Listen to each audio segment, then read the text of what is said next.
Hey, what's going on, guys? Today I'm going to be showing you how to replace the SD501 filter.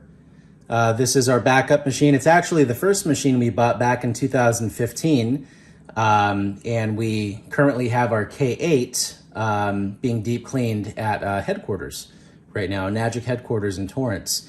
So right now we are using our SD501. It has 7 plates. It is one of the best machines in the company. Both the K and the SD501 are both the best top machines in the companies that produce the most concentrated H2, molecular hydrogen. Anyways, I wanted to show you how to easily change the filter when the filter needs to be replaced.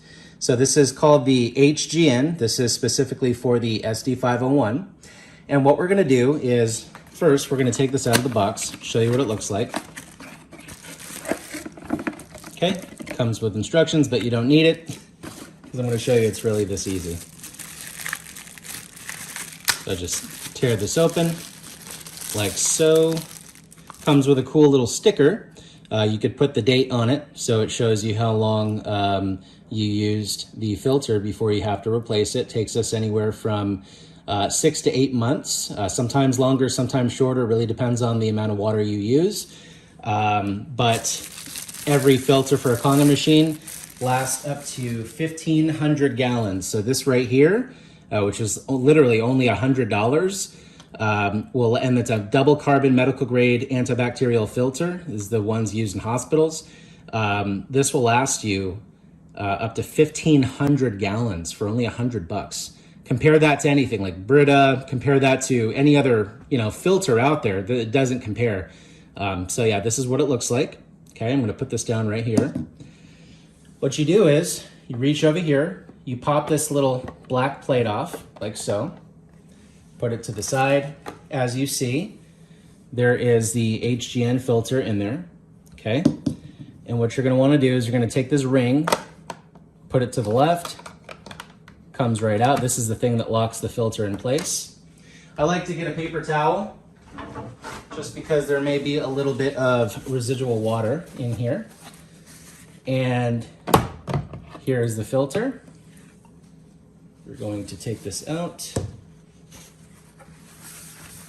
And I'm gonna just dry up because when you take the filter out, there's just a little water. You don't need to do this. I'm just very anal about stuff like this. So there it is. And what we're going to be doing is we're going to be taking our brand new filter, and you see it has the black rings. Make sure they're on there. This is going to give it an airtight seal. And then we're going to just place it in like so. Just pop it in, goes right in. You take the ring, we dry this ring off a little bit.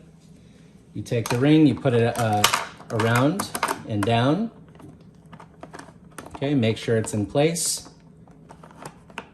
And then you just lock it into place, like so.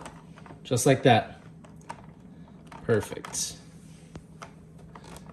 See? Just like that. Just locks right into place.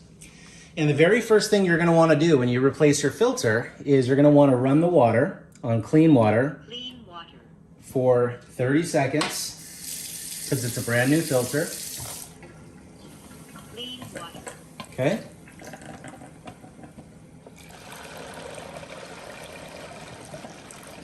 So it's running through the filter right now as we speak.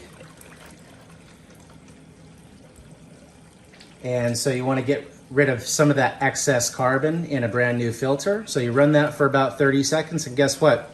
You've just replaced your filter. It is that easy. Yeah, guys, this is a Kangen water ionizer. It is not a water filter. It is a water ionizer. It is a certified medical device from Japan. It's used in hospitals in Japan. And the type of water that it produces is something called ERW, electrolyzed reduced water. So it's an electrolytic process. It's not a chemical, or there's no mineral additives or chemicals that are used to create the alkalinity, the molecular hydrogen, and all of the other properties that this water has. So definitely go on PubMed, go on the National Institute of Health.gov and research molecular hydrogen and you'll discover exactly what this water is. You guys take care.